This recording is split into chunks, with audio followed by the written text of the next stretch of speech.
وصباح الفل على الكل من قناة عالرايق على اليوتيوب.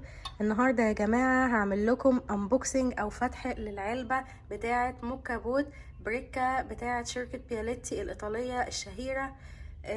قولولي بقى ليه يا جماعة انا جبت الموكا بريكا بياليتي على اساس ان هي اكتر موكا بوت او يمكن هي الوحيدة في العالم اللي بتقدر تعمل لي الوش بتاع القهوة بتاعتي بطريقة سلسة وبسيطة وجميلة.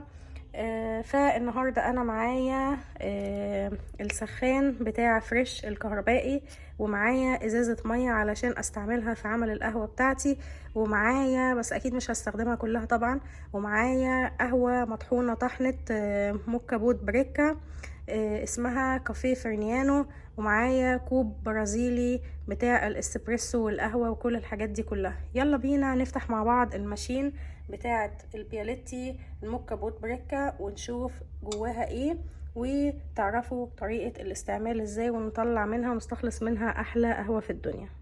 طبعا هبدأ افكها معاكم.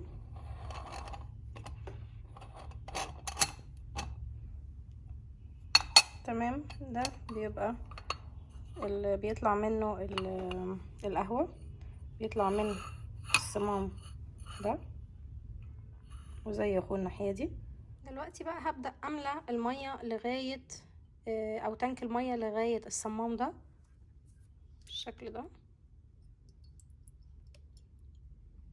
اهم حاجة ما عديش العلامة.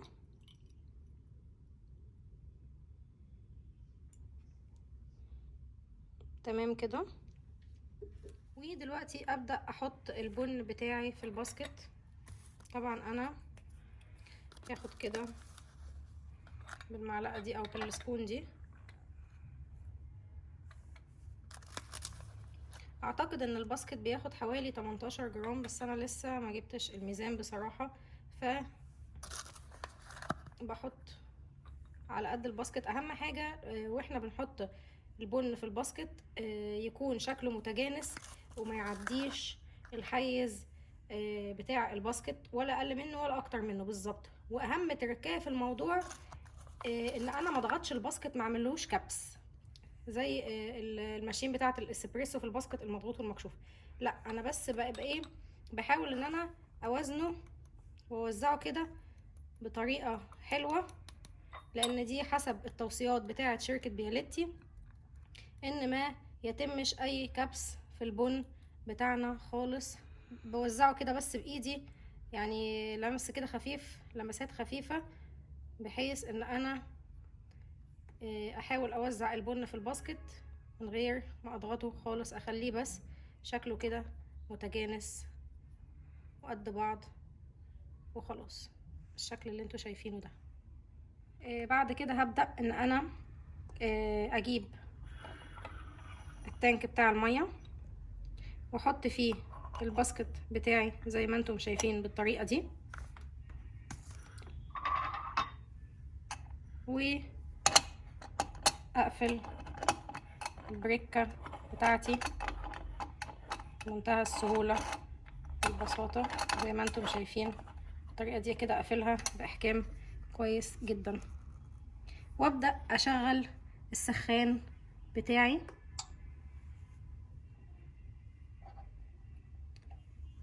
واحط عليه الموكا بوت بتاعتي، وهعمل بقى الفوم بتاع اللبن بتاع الحليب علشان ابدأ اعمل المشروب بتاعي. وطبعا انا في الوقت ده هبدأ ان انا اصب اللبن بتاعي. انا حاطه سكر باودر دايت.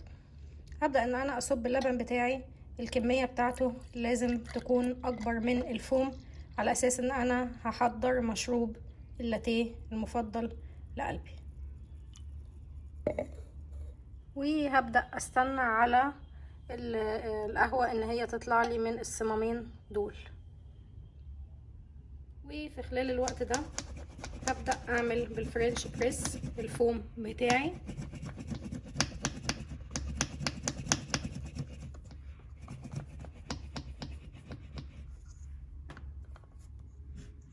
بالشكل اللي انتم شايفينه ده.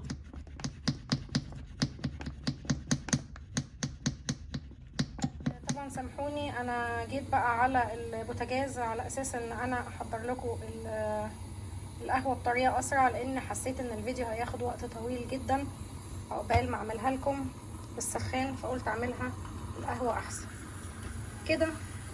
شايفين الكريمه يا جماعه تحفه ازاي؟ شايفين الروعه؟ اول ما يبدا يعمل فقاقيع كده هبدا اشيله من على البوتاجاز على طول واصب. نبدا بقى نصب كده.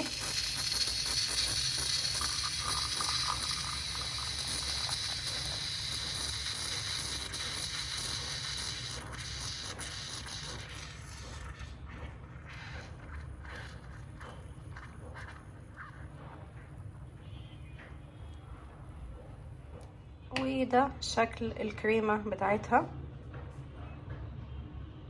هو بصراحة مش زي الاسبريسو قوي، بس اقرب ما يكون لكريمة الاسبريسو، اقرب ما يكون لطعم الاسبريسو. ابدأ اصب الفوم بتاعي علشان اعمل اللاتيه. طبعا شايفين الكريمة بتاعة الفرنش بريس اللي احنا عملناها كريمي جدا ازاي، وعلى فكرة انا عاملة بلبن خالي الدسم. وبعد كده ببدأ اصب القهوة بتاعتي. شايفين؟ وانا كده خلعت الباسكت بتاعي والتانك بتاع اللبن والمكان اللي بصب منه القهوة بطريقة سهلة جدا، عن طريق ان انا شلته كده زي ما ركبته. وهبدأ انضف الباسكت بتاعي برفق وحرص، واحطه عادي واغسله بالمية من غير اي مشكلة خالص. وكده رجعناها نظيفة تاني وغسلناها وزي الفل. وبكده احنا عملنا الاسبريسو ووريتكم الطريقة بتاعته ازاي، وعملنا كمان اللاتيه ووريتكم الطريقة بتاعته ازاي. اتمنى منكم لايك واشتراك في القناة علشان يوصل لكم كل جديد من قناة على الرايق، وتساعدوني ان انا استمر. ميرسي جدا ليكم، اشوفكم في فيديو جديد. باي باي.